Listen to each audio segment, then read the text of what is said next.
3 साल पहले एक समय के दौरान एक गांव में एक बड़े पुराने घर में एक भूत बस गया था। इस भूत का नाम राजू था। राजू कभी कभी गांव के लोगों को चुपचाप दिखाई देता था, लेकिन उनका वास्तविक स्वरूप कोई नहीं जानता था। एक दिन गांव के एक युवक सुनील और उसके दोस्त नीतू ने रात को ही घर के पास से गुजरते हुए राजू के घर की ओर देखा। उन्हें वहां कुछ अनोखा लगा। बड़े ही उत्साहित होकर उन्होंने फैसला किया कि वे राजू के घर में जाएंगे। जब वे घर के बगीचे में पहुंचे तो एक अजीब सी ठंडक महसूस होने लगी। धीरे धीरे वे घर के द्वार तक पहुंचे और वहां एक बड़ी रसोई दिखाई दी। राजू के आवास का माहौल अजीब था। उन्हें लगा कि कुछ बुरा होने वाला है। अचानक एक आवाज सुनाई दी, कौन है वहां? ध्वनि दिखाई दी, लेकिन कोई दिखाई नहीं दिया। सुनील और नीतू ने एक दूसरे को गंभीरता से देखा। कुछ गड़बड़ है सुनील, नीतू ने कहा डर के साथ। हाँ, हमें यहां से चलना चाहिए, सुनील ने कहा। लेकिन वे एक अजीब शक्ति के बल पर वहां से हट नहीं पाए।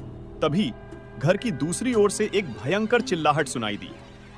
वे उठे और भागने की कोशिश की, लेकिन कुछ अनजान बाधाओं से वे बंधने लगे। फिर एक अजीब सी रोशनी में राजू का स्वरूप उनके सामने प्रकट हुआ। वह एक रोमांचक अद्भुत राज की कहानी सुनाने लगा, जिसमें पुराने घर के अनदेखे रहस्यों की चर्चा की गई। उन्होंने सुनील और नीतू को गांव के अतीत के अनेक घटनाओं के बारे में बताया, जो अब तक गांव के लोगों के बीच रहस्यमय थे। सुनील और नीतू को उस दिन से पता चला कि राजू एक भूत नहीं था, बल्कि वह एक पुराने रहस्यमय गुप्त स्थान का राजा था, जो अब तक अपने राज्य की कहानी सुना रहा था। सुनील और नीतू अब उनके साथ उसके कहानियों का आनंद लेते हैं और वे अपने गांव की जानकारी और विश्वास में एक नया दृष्टिकोण लाए जा रहे हैं। सुनील और नीतू, जो पहले राजू को भूत मानते थे, अब उसे एक अनुपम संग्रहित ज्ञान का स्रोत मानते हैं। उन्हें अपने गांव की इतिहास, संस्कृति और रहस्यमय गतिविधियों के प्रति अधिक उत्सुकता महसूस होने लगी है। वे राजू के साथ रोजाना बिताए गए समय में, जिसमें वह उन्हें गांव के अतीत की अनगिनत कहानियां सुनाता है।